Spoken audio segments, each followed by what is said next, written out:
Thank you. This is one of the complex cases we've had. This is a 43-year-old male who had a THR over the right. He was also a recovering Guillain-Barré syndrome. He developed infection. Implant exit was done, followed by debridement in 2011. This was almost 12 years back. History of fungal infection. There was a query infection with yeast. He was treated adequately. He's come to us 12 years post-op. He had a shortening of approximately 6 to 7 centimeters, recovering Guillain-Barré. He right now was having shortening and pain. He wanted a THR on the right side. We're ignoring the left for now. Left, he's had a lot of HO and he's having this status. So pre-op, we did an aspiration that was negative. Nothing to suggest infection. This was a CT scan. So in the CT, we can see that the acetabulum would not require significant augmentation. We decided to definitely, the plan was to go with the dual mobility and also on the femoral side, go with the distal type of fixation. So when we planned for this, like we said, there was a lot of scar tissue. This was 12 years down the line. Yes, Amar? Why do you even have to talk about dual mobility? This is going to be a shortened hip. You're going to pull it down. It's going to be so stiff.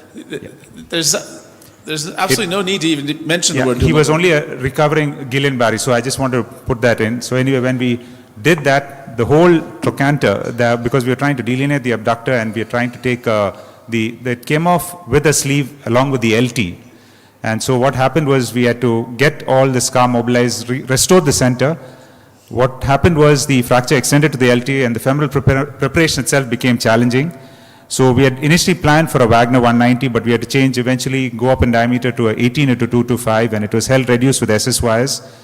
The only thing was the fragment could not be delineated from the abductor also because it was so tethered to the abductor, and you can see the HO, it was very difficult to delineate that. So finally we got the fixation done, and this was him at follow-up. He's about 3 years right now. So this was an intraoperative fracture where the whole sleeve had come off with the abductor mass and also with the LT, and this was how it Anil, adding to what Amar said, so when the dual mobility has got a good jump distance to dislocate. Similarly, it's very difficult to reduce the hip as well. The reduction also, you need to give more traction, etc. Yes. So in case like that, it's really a handicap to use a dual mobility. Because for the same reason, your reduction distance becomes very high. You have got to really pull it up and put it inside. Sure, but then I was, because of this compromise of the abductor and because there's several visits, that's why we'd rather... Sure. I'm just telling for the audience that dual mobility in any high riding hip, in any significant shortening, it's a real handicap for you when you're doing dual mobility because you need to give that much more force to put it in. These cases, if you want to operate, it is much easier if you go by a dual approach, as what Dr. Ranawat used to do. You get an approach in the front, develop a plane in front of the gluteus medius, take everything in front of this trochanteric myositis mass, so you can see the hip from the front and from the back. It becomes much easy to shift your hip entirely anterior because you are releasing the anterior part. Otherwise, the anterior tight capsule and a fibrous tissue doesn't allow you to take the trochanter in the front adequate enough to rim the acetabulum well. So by taking this dual approach, you can prevent the injury to the trochanter and abductors.